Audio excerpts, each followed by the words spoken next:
Selamat datang semua. Hari ini kita akan kupas satu topik yang sangat penting. Macam mana sosio, iaitu masyarakat dan budaya ni bertemu dan bercantum di dalam ekosistem sekolah kita. Dan macam mana gabungan ni sebenarnya membentuk pengalaman setiap seorang pelajar. Baiklah, untuk kita faham semua ni, kita kena mulakan dengan asasnya dulu kan? Jom kita tengok bahagian pertama, konsep teras socioculture. Apa sebenarnya socioculture ni? Ia bukan sekadar tentang adat resam atau tradisi tau. Cuba bayangkan, ia macam satu perisian yang tak nampak yang mengawal cara kita berinteraksi antara satu sama lain, semuanya berdasarkan norma dan sejarah yang kita kongsi bersama. Dan sekolah ni, ia sebenarnya macam masyarakat mini pertama untuk anak-anak kita. Di sinilah tempat mereka mula belajar untuk hidup dalam dunia yang lebih besar daripada lingkungan keluarga semata-mata.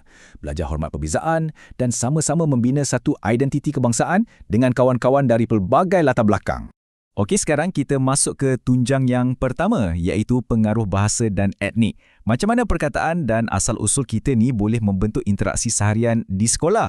Sebabnya, ia bukan sekadar pasal bahasa apa yang kita cakap. Latar belakang budaya yang berbeza tu, ia sebenarnya membentuk cara kita fikir, cara kita proses maklumat dan cara kita bersembang dengan kawan-kawan. Seorang guru yang hebat, dia akan perasan benda-benda kecil macam ni.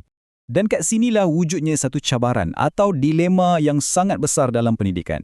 Sebelah sini, kita ada bahasa ibunda yang dekat dengan hati, dengan identiti dan bantu kita faham sesuatu dengan lebih cepat pada mulanya. Tapi di sebelah sana pula, kita perlukan bahasa pengantar yang sama untuk semua supaya tiada siapa yang tercicir dari segi akademik. Jadi, persoalannya sekarang, macam mana kita nak buat? Dalam kelas yang penuh dengan kepelbagaian, macam mana kita nak raikan identiti setiap pelajar? Tapi pada masa yang sama, pastikan semua orang faham apa yang diajar. Soalan ni memang tak ada jawapan senang kan? Tapi ia sangat penting untuk kita fikirkan bersama.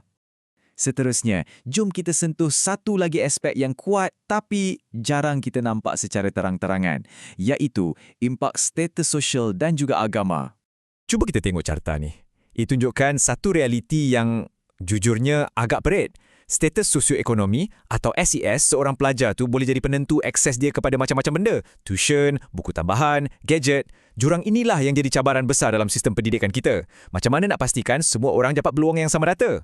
Dan ini satu lagi perkara penting. Agama kan, ia membentuk kompas moral dalam diri pelajar. Ia membentuk apa yang mereka rasa betul, apa yang salah dan apa yang sensitif bagi mereka. Jadi, sebagai seorang pendidik, sangat-sangat penting untuk kita faham dan hormat perkara ni. Barulah kelas tu jadi tempat yang selamat dan harmoni untuk semua. Baiklah, kita dah borak pasal teori, sekarang kita masuk bahagian terakhir yang paling praktikal. Macam mana kita nak ubah semua pemahaman budaya ni kepada tindakan sebenar dalam bilik darjah? Benda ni mungkin nampak macam remeh, tapi percayalah, kesannya sangat besar. Bila kita sebagai guru atau kawan ambil tahu dan hormat perayaan budaya masing-masing, contohnya tahu pasal pantang larang kawan kita, ia buat mereka rasa dilihat, rasa dihargai, rasa yang mereka tu sebahagian daripada kita semua. Dan ini cara praktikal untuk kita buat. Ada 3 langkah mudah je. Pertama, iktiraf. Ambil tahu kepelbagaian yang ada dalam kelas. Kedua, gabungkan. Jangan takut nak guna cerita-cerita atau contoh dari pelbagai budaya dalam pengajaran. Dan ketiga, galakkan. Wujudkan ruang untuk pelajar sendiri berkongsi tentang warisan mereka. Simple kan? Tapi akan ubah suasana PDP itu jadi lebih hidup. Jadi, sebagai penutup, kita tinggalkan anda dengan pemikiran ini.